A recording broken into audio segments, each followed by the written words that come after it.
can talk about anything. I guess your life, start of life is a good point. Where were you born and raised? I was born at Pindara Hospital in Benoa, here on the Gold Coast. Are you Gold Coast born and bred as well? Yes. Oh, wow. What year? 1989. 89. You're 2 years older than me. Okay. 1990. 34. Yeah. Yeah. I have to think about it these days. Pindara Hospital. Yes. That's still there, hey? Haven't gone far in life, really. Literally, location-wise. That's cool. So born here and raised here and been here my whole life. I think we were at Ashmore until I was about 4 or 5 and then moved to Mudgebar and lived on acreage there until I was about 12, maybe 11 maybe. And then Mum and Dad moved to Clear Island Waters, like near Robina. So Another big move. yes. And I went to Emmanuel College from like kindergarten to grade 3 and then 4 to 12 at King's at Reedy Creek. Oh, wow. Yeah. Well, that's pretty cool. Do you remember much of Emmanuel? Yeah, I do. Much smaller. I had a really good teacher, Mrs. Dornsife, and I think she's teaching at King's now. So I still see a little bit of her on Facebook and everything, but she was like, I wanted to be an artist because she was an artist and I had her in preschool and then I got her again in grade 3. That's pretty special. And then we moved to King's after that. So that's cool. Well, you know, my kids are at Emmanuel. Are they? Yeah. Wow. Yeah. It's so beautiful. It's such a pretty special school, especially for the younger kids. You can just like the teachers just really love their job and love the kids. Yeah. That's cool. So then, okay, born and bred Gold Coast, Emmanuel, and then to King's. Both of those schools would have been like, was that like sort of the start? They wouldn't have had year 1 to year 12, or did they? I think they did. I was too young to kind of remember. I think they were obviously like been going for a little while still then. I think they had all the grades still, but just not as big. And King's didn't have all the other campuses that they have now. Yeah. Because they've got Pimpama and Logan. Yep, I went out to Logan recently. Oh, did you? Yeah, I didn't realise that is Logan that far in. I haven't been to the Logan one. So. Well, how crazy is this? So, because I'm born and bred Gold Coast, I always thought Logan was just the suburb that surrounded the highway, the M1 that goes through. Oh, yes. I was like, that's Logan. It's just a small little strip between the Gold Coast and Brisbane. Yeah. And I had to go out to King's Logan the other week, and I'm like going inland for like what felt like half an hour, and I called someone and I'm like, hey, I'm going to King's Logan, but I'm in the sticks. Like, am I going the right way? And they're like, yeah, man, that's Logan. And then so when I pulled up at the next meeting that I had, I looked at Logan on a map and I'm like, Logan is massive. Yes. Well, it's like Logan, Lee, and all the other areas that include that. Yes. So I used to do like the payroll and bookkeeping for my boss out, and they lived out Logan Reserve. So I used to be out there a little bit. Kind of got to know the area. Yeah. Imagine if you had one of those acreage properties these days, it'd be worth a fortune. Yes. Yeah. That's cool. All right, so born and raised in the Gold Coast, King's School. What happened? Oh, was school good? Going to Christian school was pretty good? Yeah, I loved it. I thought I'd miss it leaving, but I don't. Life after school's better. Yeah. How many friends do you still have? I don't really see anyone from it's school. So crazy, to be honest. I met one of my best friends the year after school. Yep. So she was working in an accountant's and I was working in a law firm. So I didn't really know what I wanted to do when I left school. Yep. I wasn't sure, so I thought I would take a gap year and deferred uni and then worked for a year. But then, what were you studying? I was going to do graphic design, but everyone was doing it at the time and it was really hard to get a job, and I ended up getting a full-time job in a law firm in Bundall, so just reception. So I was just saving money and working, and then I cancelled the deferment. I never went to uni, so I just worked in the law firm there for about 3.5 years, and then I got offered another job in a law firm in Broadbeach. So I worked there in like kind of more secretarial work, and then I still didn't really know which area I wanted to go into. So, and I was like praying like, oh, I'd love to God, like I'd love to work with kids, but I don't want to be a teacher, and I didn't really want to go to uni, and I just wasn't sure. And I remember driving one day and just like laughing at this like ridiculous prayer, like, oh God, like a job with like young people and like all meals included and and lots of money. And like you stay over like, like weekends away. And it was just like, I was just laughing. And I ended up volunteering on a chaplaincy camp with a friend up at Mount Tambourine. And when I was there, Sam, another guy that I ended up being my boss, he got our group mixed up, and we ended up talking, and I said I was just volunteering because I didn't know what I wanted to do. I was thinking of maybe going to chaplaincy or something. And he was like, oh, well, we're looking for staff. Like, this is what we do. And they ran all the activities for school camps and church groups and like foster kids, like wild encounter camps and things. Yeah. And I was like, oh, I would volunteer like for free. And so I gave him my email address and things, and then the next week he was like, oh, we're short on staff, like would you work? And I'm like, I'm not qualified, like I don't know what I'm doing, like I'll just come and help for free. And he's like, no, like if you work you get paid. Yeah, and he would have loved that. He's like, you're the one. So it was just funny because I was like totally out of my comfort zone, and like I would never, so I ended up like he ended up training me, and like I think I was doing like a certificate in like outdoor education or something, and so like got qualified in like archery and high ropes. And really, and I was like, it was just funny because even another girl who was there at the time, Kylie, who's now a friend, she was always like, why would you like, she's so not like outdoor, like, you know. She's been in a law firm for like 3 years. Well, it was like 6 years by that stage. Oh yeah, because you changed, Yeah, so I ended up doing that part-time and then working at the law firm part-time, and then I resigned from the law firm and then started doing that. And what was it like going from like the office to, were you teaching kids archery? Yeah. It was a little bit scary because they were quite young and they got a bow and arrow. But yeah, and then they got a contract doing wild encounter camps for foster kids. So we'd pick them up on like cool. Friday night and then take them out in the bush and do stuff and then drop them back Sunday afternoon. So it was good. Special. I didn't feel like I should be getting paid for doing it. Yeah, I know. I kind of know the feeling. Yeah. It was everything that. It was only later that I realised it was like everything that I'd prayed for, because I didn't.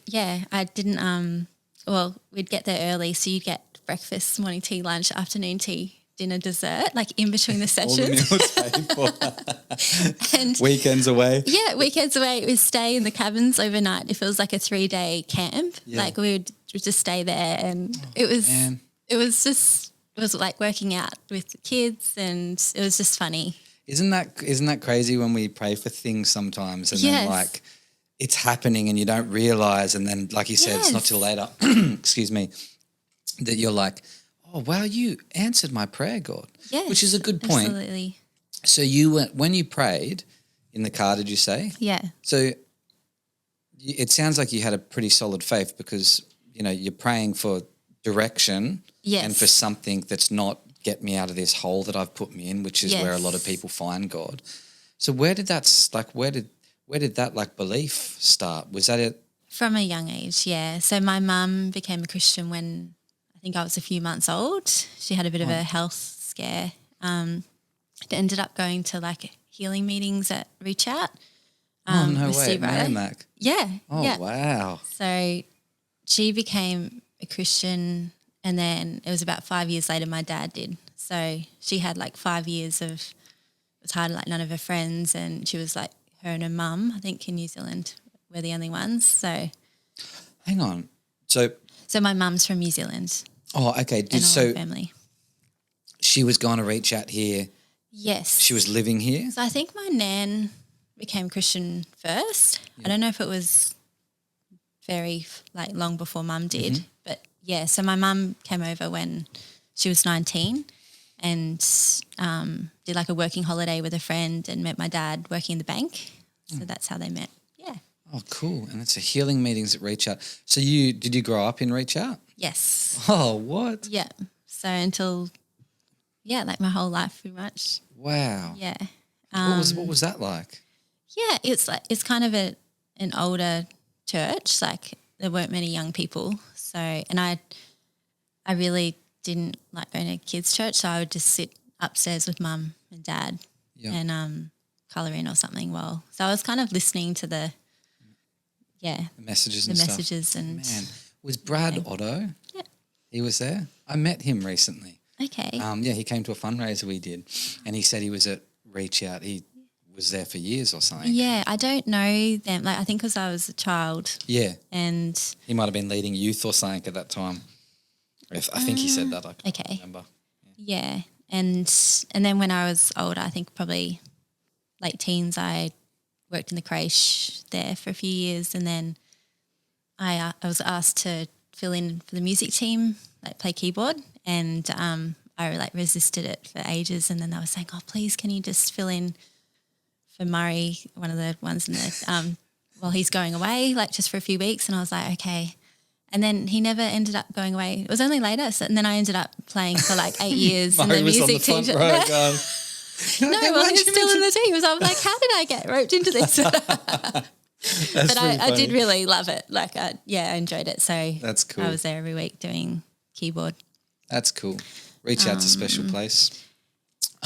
So was there like, you just grew up in the house, you're in there doing colouring in and stuff and listening. Was there like a moment, an encounter of like, oh, wow, or was it just sort of steady through your whole life? It was quite steady, I think. That's I was cool. always, I think I kind of shared briefly on the testimony at church, but from a young age, I guess Mum had been teaching me about God.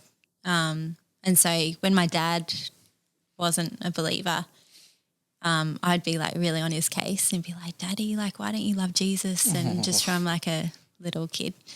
And just, I was quite serious apparently. Like everything was like black and white as a child. Yeah. Whereas it's totally not like that now. Like not like, I mean, I'm joke around. Yeah. More, not that I'm not black and white. Yeah. No, I get you. So yeah, I think it was probably a little bit intense for Mum because she was always on edge on what I was going to say. To your unsaved dad? Yes. Yeah. And so obviously he knew that it was coming from Mum as well. It was just, so things like, they just remember like me being in the cot, like asleep, and Dad would like come in to check on me in the middle of the night, and I would just like suddenly wake up and be like, "Daddy, like, why don't you love Jesus?" And really? And he'd be like, "Oh, that child," like, and go, yeah, just funny. Like I was, that's wild. And just, I don't know, I was just kind of that way. Intense. Intense. And then I think Mum would ask Dad, like for Mother's Day or something, he'd be like, "Oh, what do you want for Mother's Day?" And she'd be like, "Oh, just come with me to church," Oh. So. And he'd come? And he would come. Oh, man. And then I think, I don't know if it was a special occasion or something, but I think she'd given him like a little booklet about what it means to be born again. And she'd like out on, when we were living at, I'm not sure if it was Mudgebar or Ashmore, but and so it just said, "Oh, I'll make you a cup of tea, just go out and like sit there and read this." And that was kind of his moment, like when he, True. like, yeah. So it was really amazing, like having both parents, like. Because how old were you when that happened? I was only about 5. Wow. So it was quite young. So you're like 3 years old, 4 years old in your cot. Well, yeah, Luna's 4. I can picture Luna doing that. Your dad coming in. Yeah. You're like, it's pretty full on, Yeah. You've obviously talked to him about it, like. Yeah, it's funny, like even I remember Mum saying he'd have like work clients over, and apparently I was in the high chair and I'd said to the guest, and my mum was like, "Oh, what's she gonna say?" Like, because you could, So when they're that intense. age, you can't control what the kids no, say. You not just, at all. Yeah, and I think I said something like, "Oh, do you love Jesus?" And she was like, "Oh, yes." Sure, like, sure, little girl. Sure, yeah. Yeah, whatever you want. And then I was like, "Oh, does your daddy love Jesus?" But it was her husband. So, Oh, that's so good. yeah, and my mum was just like sweating, like, "Oh no." We're not. Yeah. She's okay. She's Yeah. just, Luckily, Dad was oblivious to that going on, but just things like that, and man, that's crack. yeah. That's so funny. So I think that's why it's usually like your parents embarrassing the kids, but I was always like Embarrassing them. mum and dad, and I was an only child too. So luckily they That's only really had cool. one to worry about. But I'd yeah. love to hear the story from them. Hey, Yes. yeah, both mum and dad still around? Yes. Yeah. Yeah. Cool. They come to chapel as cool. well. So yeah. So it's been an interesting few years. Well, I think with school and everything, because I never really knew what I wanted to do, but I always wanted to be a mum and a wife. So that was kind of my ultimate. I didn't really mind what I would do. Yeah. But that was kind of the goal, I guess. Yeah. That's pretty cool. So you went from the law firm to these camps with the kids. Yeah. Was any of it Christian based? Yes, it was a Christian campsite. Oh, wow. Yeah, and I'm still friends with them now. Yeah. So what was it like? Like you have the kids, they get dropped off or you pick them up on a Friday. You guys would create some pretty special bonds over the weekend. And are they are they having input, like godly input and like worship and stuff? Yeah. So you'd have, even with the camps, you'd have a debrief, which was you'd try and bring God in and good morals and everything. So like, say with the archery, the middle, I know. Stand down the end with this Yeah. apple on your head. Kids are going to teach you how to trust God. Well, apparently, like the bullseye in the archery thing. Yeah. The middle of it's called sin, and so, I think it's like everything around the outside of that bullseye Is called So sin. apparently, with the English translation of the language, they got that from that. It's like not hitting the exact target. mark. It was like the outside. So you kind of bring in your debrief, you'd be like, Trying to hit the mark. Yeah, and Wow. there was all like little things like that. But obviously, these day and age, like you have to be careful in what you Yeah. say with different public schools and God things. forbid you give kids hope. Yeah, yeah. Yeah. So, but yeah, and I met Ty around the time, like the end of the law firm, the start of this job. So, How did you guys meet? we were going to Modern Jive dancing in Broadbeach. What yeah, dancing? Modern Jive. Oh, modern jive. Yeah. Oh, let's It says try modern jive. dances. Well, used to. Yeah, so it was We Modern have Jive talked, Latin. yes. It was fun because, it wasn't obviously like nightclubs and things. So it was kind of an innocent fun, like on a Friday night or a Wednesday night they'd do, and you'd switch around. So you could go by yourself, and it was all ages, and they'd teach you a few steps, and then you'd like move down. So you get to know most Everyone. people. Yeah. That's cool because I was going to ask, like, how was that later school years? Like, how did you stay away from, the Gold Coast? Because there's a lot of life on the Gold Coast. We would call it the opposite, but there's a lot of stuff happening. Yeah. So that's pretty cool. So how old were you when you started doing that? Early 20s, eh? I'm just trying to think. Like I did it for a couple of years and then I stopped and then I started going again. A friend gave me like a 4-pass class. So that was like how I started again, and then you kind of get hooked on going and it's fun. Early 20s because I met Ty when I was 23. Cool. Yeah. So you met at Modern Jive. Modern Jive. How long did it take before something hit off?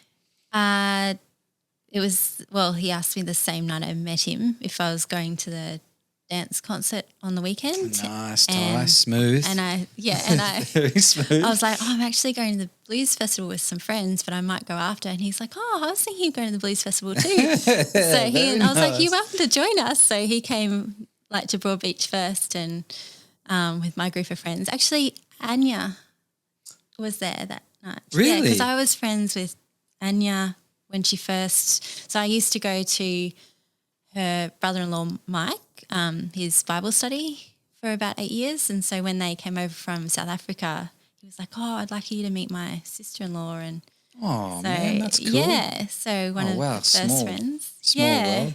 Yeah. Okay. So Ty ended up coming to the Blues Fest. yes. Anya was there. Yes. Cool. Yeah.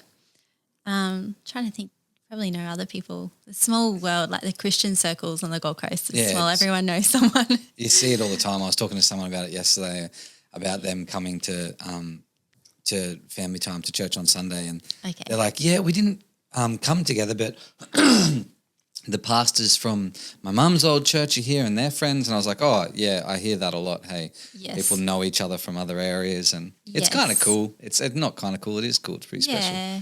All right. So how long before Ty asked you on a solo date?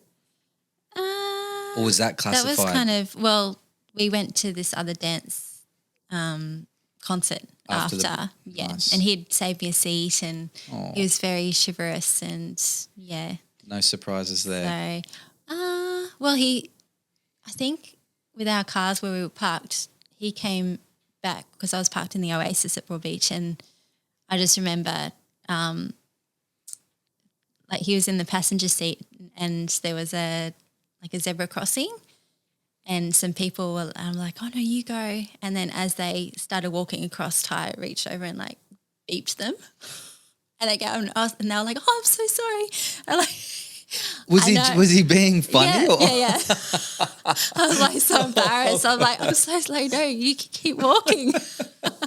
Oh, that would have got you so good. Yeah. Was he just laughing? Yeah. Yeah. Yeah. But I can picture you like, "No, please come because across." I just told them they can walk across the road, and then I beeped them. Like they're like, "Oh." That's awesome. That's so good. But I love that. Like I was always, joking around, and so many pranks and things going wrong, and just laughing about it at work. Yeah. That's cool. So.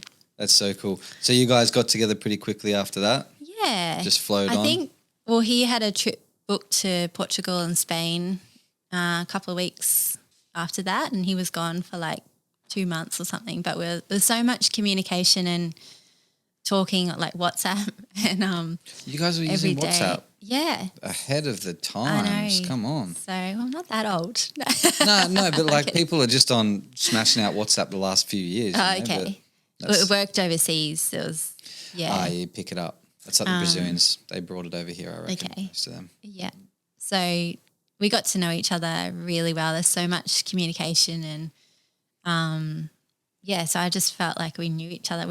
I remember going to his friends for dinner, and they were like, "Oh, how long have you been dating?" And we're like, "Oh, a week today." Yeah, but we felt like we'd known each other for so long. It was just crazy. That's cool because you're dancing together anyway. You similar interests. Yeah, I think it's just the openness. Like, so much talking, and And was he going to church at the time? He had started going to New Life, I think. Yep. So I was still going to reach out in the mornings with mum and dad, and then I started going to New Life in the evenings because it was a younger group. Yep. And I was actually kind of a little bit scared to bring him to reach out because I thought it'd be too full on for him. But Holy Spirit. Yes, because he had some pretty amazing experiences actually. That's another story. But I've heard a couple. yeah. So I was going with him on Sunday nights to New Life around then. Yeah. That's cool. So like you guys get married? Yes, I think it was about 5 months after we met, we got engaged, and then 11 months from meeting, we were married. Oh, so it was really, it was really fun. It seemed like longer, but. Yeah, of course. Yeah. And then I guess with my friend who was single, and she was sort of feeling a little bit it was a little bit sad because we're like, oh, you'll meet someone. I was like, you never know. This time next year you might be married to someone you've never even met before. Yeah. In my case. Months. Yeah. So is she married now? She is. With 3 children. She's doing better than us. Yeah. Yeah. So you guys married for how long now?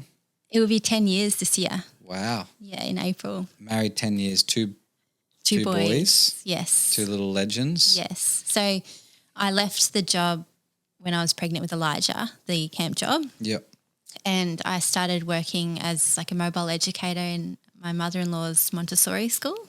Because she had What's that? It's like alternative learning. Like everything's wooden and it's self-correcting material and it's really nice. They wash her dishes and they learn pencil grip and That's cool. so Ty's mum had that at her house.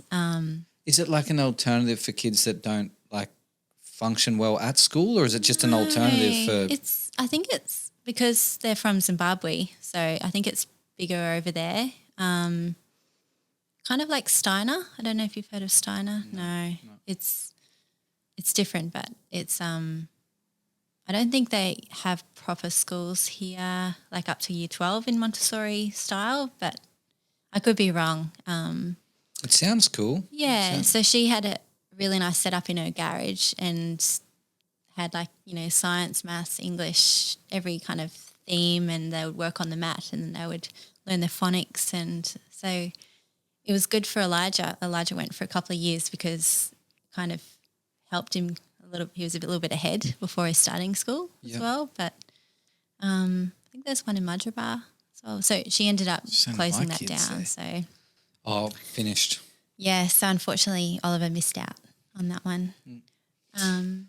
So you went from there helping out there and then... so to get to work there I had to do a Cert 3 in education. So I volunteered at a childcare centre and then they offered me a job and I was like, well, I might as well get paid for doing my 100 hours. So started working there and then I was pregnant with Elijah and I was still doing the camp job as well. So, but with the childcare... like getting sick all the time and being pregnant, I was like, Ty was like, I don't want you getting sick. So ended that. And then I started a furniture business. So I was restoring furniture at home when Elijah was a baby. So like sanding it back and doing the Hampton kind of white with the table, like wooden and Sammy's white. got a piece of furniture in our garage at the moment that she needs to talk to you about. Okay. It was meant to be there for a week. It's been there for longer than a week, Georgie. It's quite a lot of work. And I think with the big, like the sanding tools and everything, it was hard for the baby sleeping. And so then Were you hand sanding a lot of stuff? Some of it, and then some it was the electric sander. Okay. What do you do with the little like small curved bits and stuff? Hand sand, yeah. There's a lot of time in that, isn't it? Yeah, but then you can put like paint stripper on and leave it, and then if there's like a lot of layers and then it wipes off, but it's pretty toxic. Like you need ventilation. Paint stripper, Samantha, is what you need. It's going to get the job done. Yeah. That's actually cool. So were you making money doing that? Yeah. Yeah. So I was buying off like Gumtree or Marketplace. Yeah. And then I did mainly dining tables and chairs, but chairs take forever. So, I did quite a few sets and then I did a few other little bits of furniture. And then my mum and dad started doing that when I started the pram business. So jumping a little bit. Yeah, no, that's okay. Then you started restoring prams. So then I started restoring prams. Hey? But my mum like took it on after and she did heaps better job than what I was doing. Like she's a lot more particular and she does like the anacalypta, which is like paintable wallpaper. So on the inserts, it's like that lacy look. Oh, wow. Another level up. Yeah, like really beautiful things. So is she still doing it? Here and there, yeah. So my dad would pick up the furniture and bring it back and sand it and she'd paint and make it That's nice. really cool. There is good, like with the bit of furniture that Sammy got, you can get beautiful stuff and literally all it needs is to be stripped or painted or restained or... Yeah, it's just getting increasingly harder to get the older furniture now, like the wooden. A lot of things are like the cheaper yeah. So, So, and then I found the pram business. I did that for a couple of years because I could have the kids with me and go and pick up a pram and restore it and do that. So, That's really cool. Yeah. Very good. You are a entrepreneur, little side I do love hustler. all of that kind of thing. I sort of give things a go. Yeah, that's cool. And then I ran in the last election as well. So that was during the pram stage. Yeah. That's the election and pram stage. How was that? So what were you running for? So it's funny because I don't know how long I've been passionate about this, but the pro-life side of things, I would see videos in America of like the late-term abortion and we kind of follow America. So I'd get really upset in videos of what was happening and like. You saw. So when you say we follow America, you saw that this is probably going to come here. Yes. Okay. And then I did know when it came here in 2018 as well, they passed like the most radical laws here in Australia that you can have an abortion right up to birth now in Queensland. So I'd sort of been following things and I'd get upset and I kind of get on a tangent and be like watching all of this, and then Tyron would be like, oh, if you're so like, you know, the only way to change things is to go into politics, and I like knew nothing about politics, wasn't into politics at all. Yeah. So I don't know, I was never interested in politics. And then I don't know, like the timing of it's amazing because Tyron was saying, maybe you run as a candidate in the state election, and because it's coming up, and I'm like, as if I could do that. No way I would ever do that, you know. Yeah. And then he was like on the computer, like looking up the different parties, and he's like, oh, One Nation have got this right to life policy, and he was like reading it all about it. It was like trying to get it back to halfway, which is still horrendous, and like providing care for babies born alive after an abortion, because in the statistics it shows that there are ones that survive and then they leave them to die because I've read, it's just shocking. Some stuff. Did that just change recently? It did last year. Yeah, praise the Lord. I think, they didn't announce it or anything. They just changed it. It might have been something that you shared actually. Maybe. That they can. Anyway, it's pretty heavy that they can give support after. Yes. Yeah, okay. Yeah. So which is just like a wild why are we even talking about this? Yeah. Like, how can you leave a baby to die, like not provide care? And it's just shocking. Yeah. So I think that's why I was like, I'd get so riled up about it. Passionate and driven to. Like, how is this happening and no one's talking about it and it's just allowed to happen? And I think because most people just didn't know that's how it's allowed to happen. They slid it in at Christmas time in 2018. People are, you know, busy. Worried about other stuff. Yeah. And then when you say, they're like, no, that can't be true. Like, no, can't, nah. It's literally like that. Hey, people are like, oh, it won't happen. It won't happen here because we're all against it. And then literally it's just there and it's like, oh, we can't do anything about it now. Yes. Yeah. Man. So that was when Tyra, and then I think another friend, Camille, had said, you know, I'd talking about, because even with my friends, I'm like on about it. I'm probably like bombarding them with information, and they're like, oh, you should like go into politics, and I'm like, no, as if, you know, that was the Friday night, and then the Sunday, Tyron was looking up the policies, and I was saying, well, what would I have to do? And he's like, oh, not much, you know. So I was like, okay, well, we'll put my name down. And then the next day they One Nation rang me and were like, oh, would you be interested in having an interview?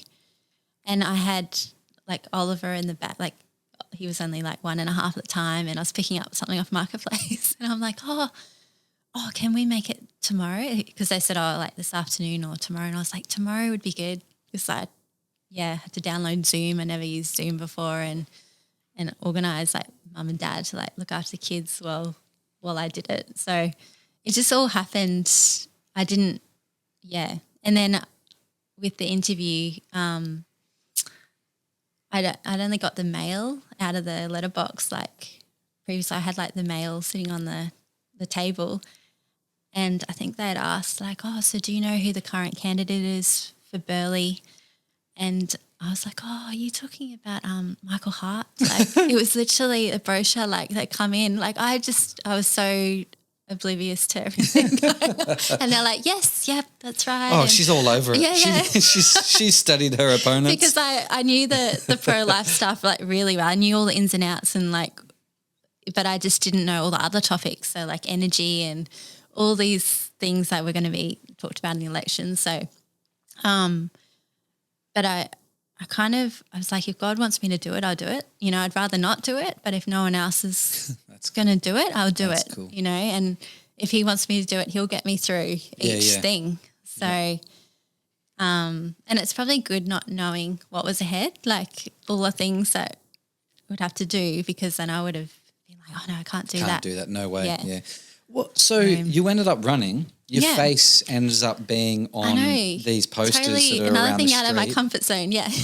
What was like that? What was it like? What was the experience? It was amazing. It was amazing. I think it was definitely a God thing, and the timing of it all just happening, that there was actually a state election that were addressing the late term abortion. That was one of the topics. Good. And the other thing that I was passionate about was the education system and how they were trying to bring in like the Safe Schools program or Respectful Relationships program, which is kind of introducing all the radical sex, gender stuff in at like preschool age. I remember that. That's what it was, Safe Schools. Yes, which is the total opposite of of all respectful relationships. You'd think, oh, that sounds nice, but it's just the opposite of what it is. Yeah, I fully forgot about that. That's how they why would you be against safe schools? Like what's wrong with you? Yeah, they're really clever with their wording. So, and just like little confirmations I had along the way, which like confirmed like it was like God was helping me. I scanned, so all my documents for applying as a candidate, I had to get scanned in and JP witnessed it and everything. And I went to the nearest print shop to do that. And then when I got home, I got an email from the lady at the print shop saying, oh, I just realised that you're going to be a candidate for Burleigh. I'm going to be a candidate for Gavin for One Nation. And I was like, oh, no way, what are the chances? Like the whole of the Gold Coast. And she's like, oh, there's actually a press conference with Malcolm Roberts, the senator, tomorrow at Mermaid Beach. Like, do you want to come and meet some of the other candidates? And I was like, oh, wow, yeah, like I'd love to.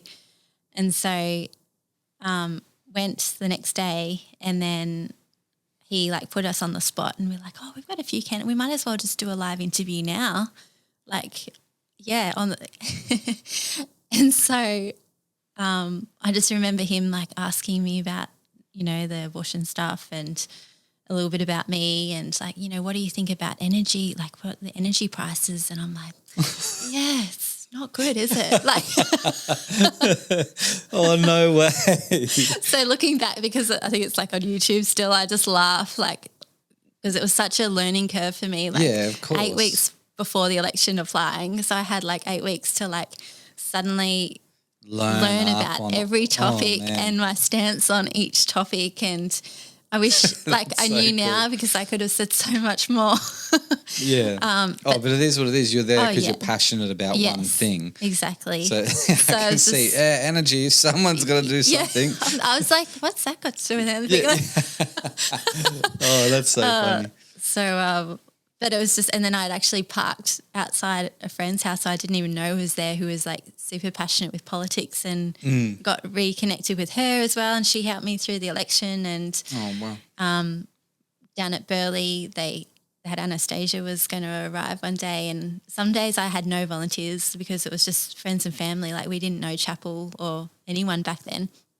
So like the major parties would have so many volunteers and so much money, and we were just doing it on our own, you know.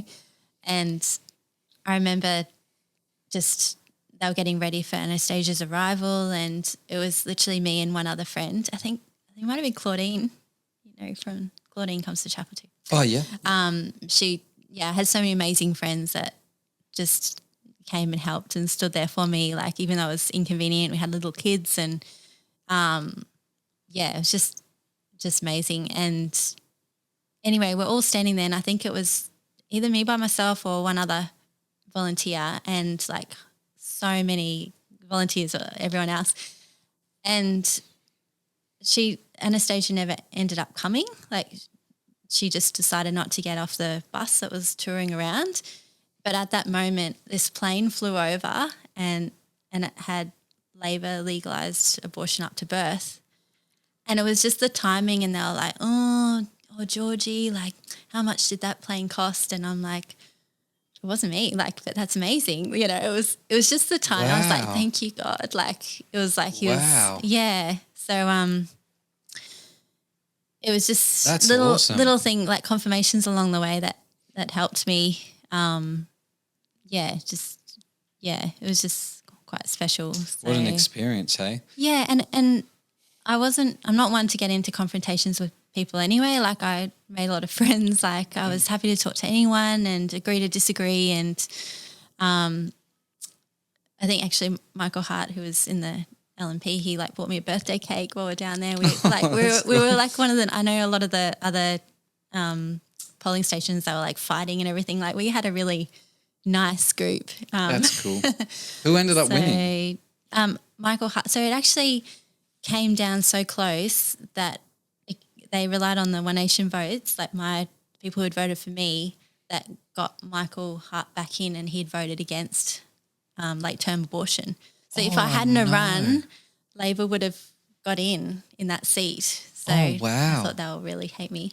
But there's so much money goes into it. Of course. But it was another testimony. It was like a nobody like me can change the outcome just by saying yes, you know? Yeah, so I'm thinking like, you're running to win, but the reality is you running, being passionate about what you're passionate about, the late-term abortion, just abortions in general, you get votes that then bring someone across the line who votes against. Oh, wow. Yeah. There was almost like 0% chance of me actually getting in, being a minor party and so late to the election, but it was more like a platform to kind of expose this like evil and what's going on, and to educate people. You've just educated me now. Yeah. I mean, now that you say that, I'm like, that makes sense, and I think I've understood that before. But that's awesome. Yeah. Wow. So then that was it, and so no wonder why he bought you a birthday cake. And he's like, thanks, Georgie, you got me across the line. Oh, that's cool. So yeah, so it was an amazing experience, and even just the connections and the people that I met through that, I've opened a lot of doors. Yeah, so. And then you've kept on serving and helping out Pauline and Malcolm Roberts and. Yeah, I've recently on the board of Cherish Life, so that's kind of my focus now, is the pro-life organisation for Queensland. So good. And then their focus is going to be for educating and not being any like party in particular.